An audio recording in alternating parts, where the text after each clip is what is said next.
Moi je m'appelle Vincent, j'ai 34 ans. Je travaille à l'ADMR des Percieux-Feurs depuis bientôt 8 ans. On pense tout de suite qu'être aide à domicile, c'est être femme de ménage.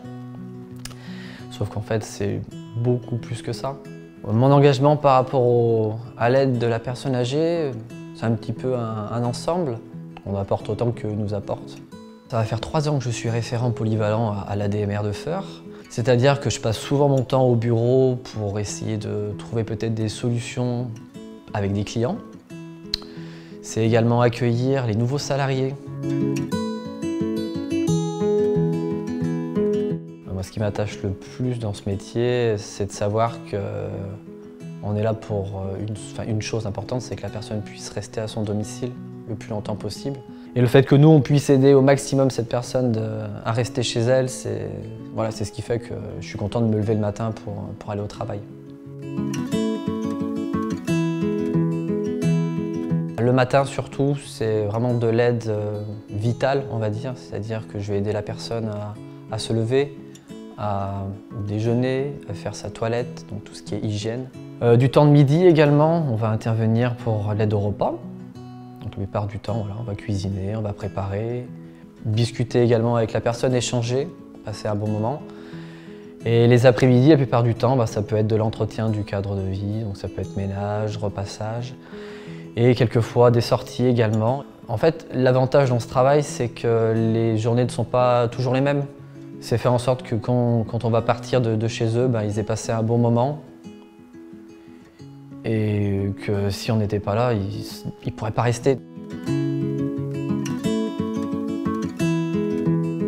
Alors c'est toujours difficile de trouver la bonne distance avec les personnes chez qui l'on va. On peut se comparer un peu à des éponges émotionnelles. C'est-à-dire que nous, on reçoit beaucoup de bonnes ou mauvaises ondes de leur part et notre rôle à nous, c'est d'essayer d'en tirer le maximum de positif, d'essayer de rassurer la personne.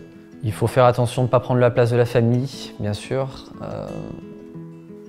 Échanger le plus possible. C'est pour ça qu'on a des cahiers de coordination. On a les numéros de téléphone sur les ordres de mission de toutes les personnes à qui il faudrait s'adresser si on a besoin de quoi que ce soit ou si on a des interrogations. On a également, bien sûr, le bureau qu'on peut contacter s'il y a besoin. Et le travail, c'est le travail. Et ensuite, une fois qu'on est à la maison, il ne faut pas qu'on y repense. Pour aider une personne à venir travailler chez nous qui hésiterait un petit peu, je dirais déjà de venir faire des stages.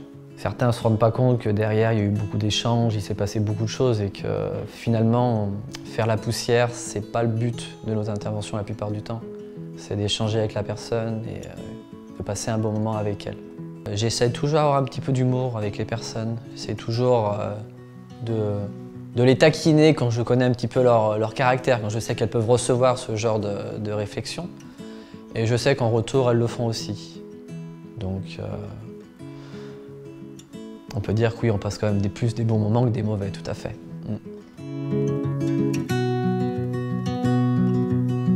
Alors, être un homme en tant qu'aide à domicile, c'est vrai que quand j'ai commencé, les premiers clients qui m'ont vu arriver se sont sentis pas gênés, mais interloqués.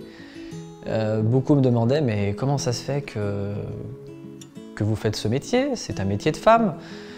Et je leur ai expliqué qu'en fait, il n'y a pas de métier d'homme ni de femme. Tout est métier de passion. Et ma passion, c'est d'aider mon prochain et d'aider les personnes âgées.